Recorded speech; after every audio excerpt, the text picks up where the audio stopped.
Mengasuh anak dengan memberi susu adalah salah satu ciri khas mamalia. Kelenjar mamalia dan sekresinya membantu menyediakan semua nutrisi penting yang membantu perkembangan keturunan mereka.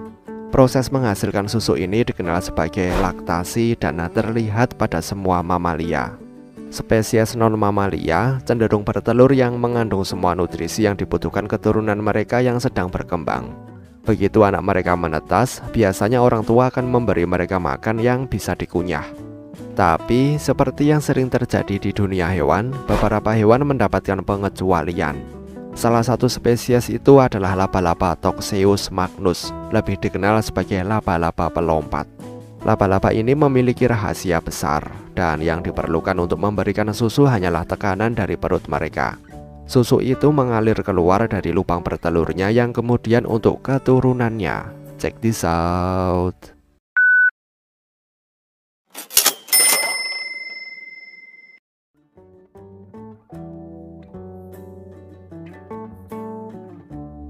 Apa keistimewaan dari laba-laba penghasil susu? Laba-laba ini dan perilaku bayinya mungkin mengingatkan kalian tentang anak kucing atau anjing yang berlari ke induknya untuk meminta susu. Secara umum, laba-laba pelompat muda tidak pergi mencari makanan sampai mereka cukup dewasa untuk menjaga diri mereka sendiri.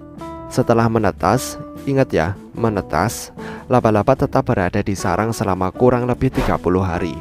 Mereka tetap dekat dengan induknya selama sekitar 20 hari dan memperlihatkan perilaku yang mirip dengan bayi yang menghisap puting ibunya. Laba-laba muda itu menempel ke perut induknya untuk mendapatkan susu. Induknya bertelur antara 2-36 telur sekaligus. Setelah mereka menetas, bayi-bayi ini menjelajahi sarangnya untuk mencari susu induknya. Setelah diteliti lebih dekat, para ilmuwan dari Akademi Ilmu Pengetahuan Cina dan Universitas Hubei melihat zat kuning keputihan keluar dari laba-laba. Mereka memperhatikan perilaku aneh ini dan memutuskan untuk memeriksanya. Setelah laba-laba ini menetas, induknya memberi mereka makan sampai 20 hari. Setelah periode ini, anak-anak ini keluar untuk mencari makan sendiri.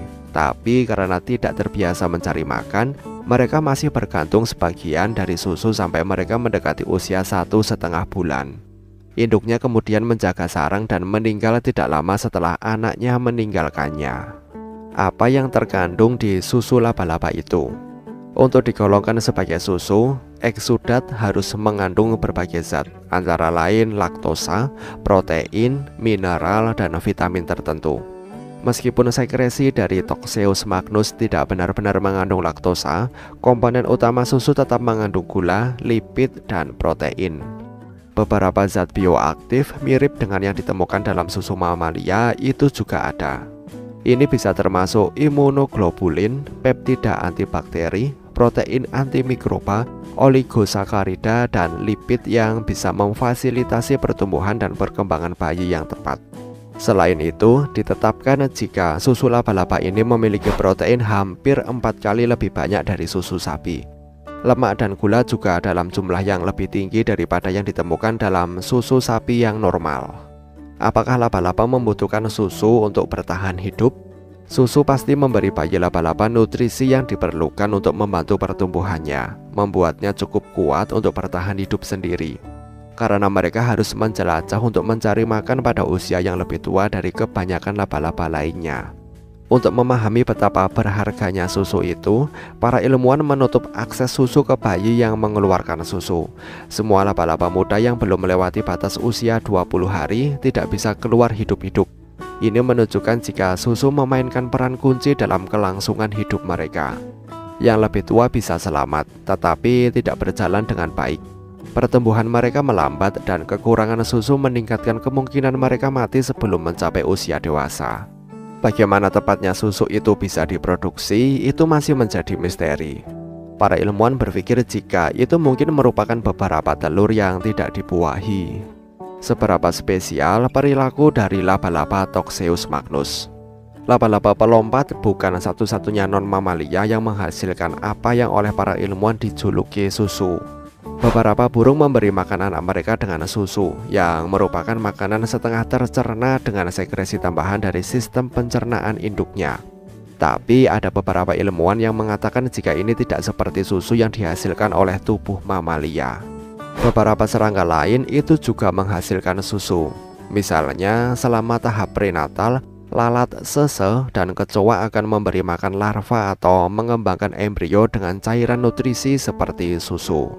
Jika serangga lain menunjukkan sifat yang sama, lalu apa yang menarik dari produksi susu laba-laba pelompat? Yang unik dari laba-laba pelompat bukanlah susunya, tapi perilakunya. Dalam kasus kecoa dan lalat sese, tidak ada hubungan perilaku antara induk dan anak.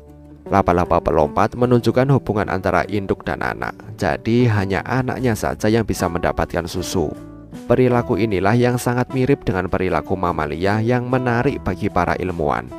Terlepas dari laba-laba yang bisa menghasilkan susu, kami pribadi jika ada laba-laba akan berusaha untuk memburunya dan membunuhnya, karena binatang itu sungguh menakutkan.